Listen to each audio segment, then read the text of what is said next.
En 1944 se reunieron en Estados Unidos 44 representantes de las naciones más influyentes del mundo. El objetivo era plantear un nuevo orden económico mundial, promoviendo el libre comercio internacional y un régimen de tipo de cambio fijo. Este evento se conoció como los Acuerdos de Bretton Woods. A partir de dicho acuerdo, todos los países fijaban sus divisas en relación al dólar, y Estados Unidos se comprometía a fijar el dólar en relación al oro. En otras palabras, las monedas tenían un valor real y cuantificable. Esto funcionó así hasta 1971, cuando Estados Unidos decidió unilateralmente desvincularse de los acuerdos de Bretton Woods, lo que significó que el dólar ya no guardaba relación frente al oro. I have directed Secretary Connally to suspend temporarily the convertibility of the dollar into gold or other reserve assets. Dicho de otro modo, ya tenían la posibilidad de imprimir papel moneda sin ninguna restricción. El dinero era literalmente papel, dinero fabricado de la nada y en función de las necesidades del gobierno por medio de la emisión de deuda. Este gráfico muestra el crecimiento de la deuda mundial. A 2019 la deuda de todos los países sumaba más de 250 billones de dólares, es decir, 3 veces más de lo que producen todos los países en un año.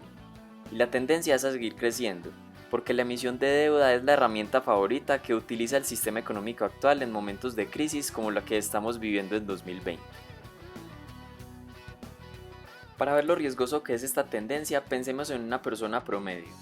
Juan recibe unos ingresos mensuales de los cuales destina una parte para pagar sus deudas como un ciudadano promedio. Resulta que Juan queda desempleado y deja de recibir ingresos, y la única forma que tiene de seguir pagando sus gastos y su deuda es adquiriendo otra deuda.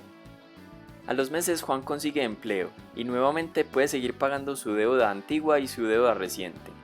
Supongamos que a los 7 años Juan entra de nuevo en una época de bajos ingresos y recurre a la deuda nuevamente.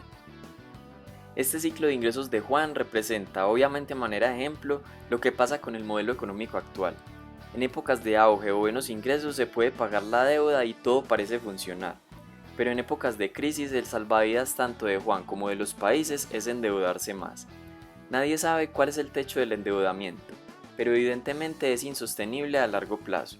Si no cambia su estructura y comportamiento va a terminar hundiéndose porque su bienestar y crecimiento está basado simplemente en deuda.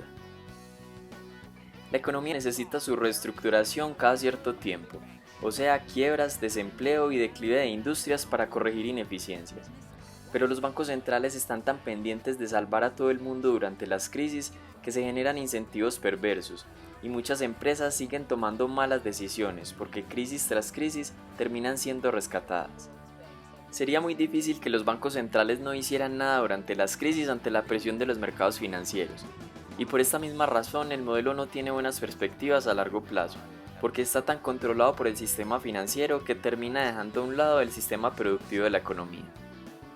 A finales del 2019 muchos expertos coincidían en la cercanía de la próxima crisis, pero apareció un enemigo mundial que nadie esperaba, una pandemia, y este hecho lo que provocó es que la crisis va a llegar más pronto de lo que se pronosticaba, y va a demostrar lo débil que está la economía y la globalización. De una parte tenemos una crisis por el lado de la oferta. China tuvo que cerrar muchas fábricas para evitar una mayor propagación del virus.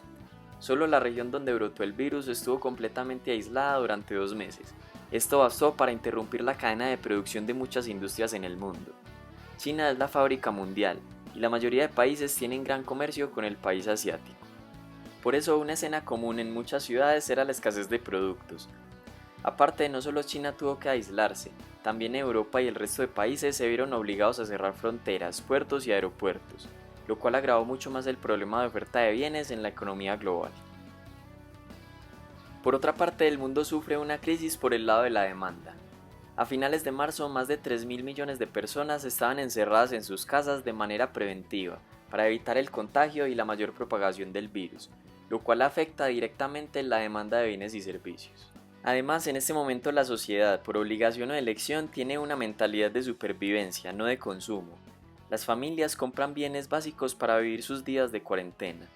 Y aún así, cuando se eliminen los aislamientos obligatorios, va a ser difícil recuperar la confianza del consumidor. Debido a esto, la demanda por bienes y servicios va a caer a niveles muy bajos y va a tomar un buen tiempo para recuperar sus niveles habituales. Después de que se supere esta crisis de una u otra forma, todos vamos a ver la vida diferente.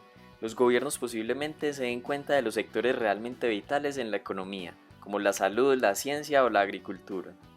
Probablemente esto sea un golpe a la globalización y deslocalización de empresas y se fortalezcan las economías locales, o se incentive la industria local y el comercio internacional se reduzca por medio de políticas más nacionalistas.